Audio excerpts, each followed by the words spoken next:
be following the vehicle. 7L13, As it now, well, you just saw that maneuver. I'm not quite sure what that was. We're now going northbound on northbound on Prospect 38. You see him crossing the center line there, driving right down the middle of the roadway. 46 and a 35, striking the curb again. I can remember the first night that we put cameras in the car. We were going to experiment with this. This is before we got the grant. We were experimenting along. I've got a camera in the car. I'm watching this guy.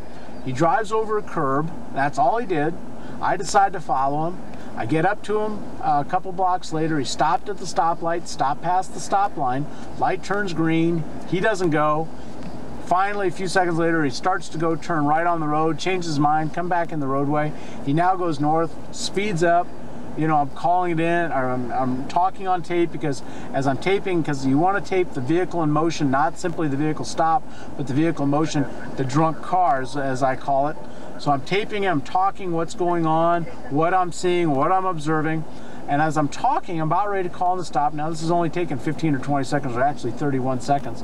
I'm calling in the vehicle stop. All of a sudden, the vehicle leaves the road, shears off the telephone pole at half.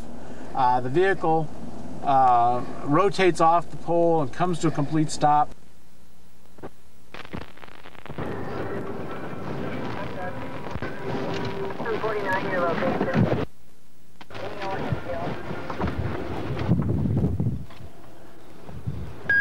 I'm sorry, I settled down a little bit. Prospect in Washington, 1050 PI. 749, 10-4. Back it out 13, I'll hit that one. Boy. You all right? Smoke is rising everywhere. I'm thinking that this guy is probably dead. I get to the vehicle, there's smoke rolling everywhere. It turns out to be nothing more than the radiator collapsing against the motor. And I get out, talk to him. He's fine. He's, you know, obviously shook up. See your driver's license. 781, go ahead.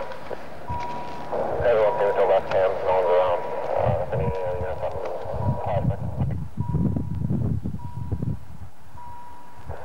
You going to need an ambulance? No, I'm fine.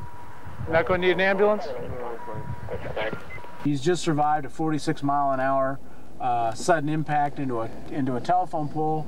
I get him out, you know, ask him some questions, you know, how much you had to drink today, what's your name, all the rest of the things. First thing out of his mouth is one beer and I'm on my way home. I said, one beer? Absolutely, just one beer. Well, he had a blood alcohol level of 0.16, so it was a pretty big beer that day.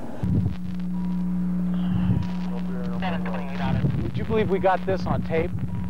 The guy hitting the pole on tape?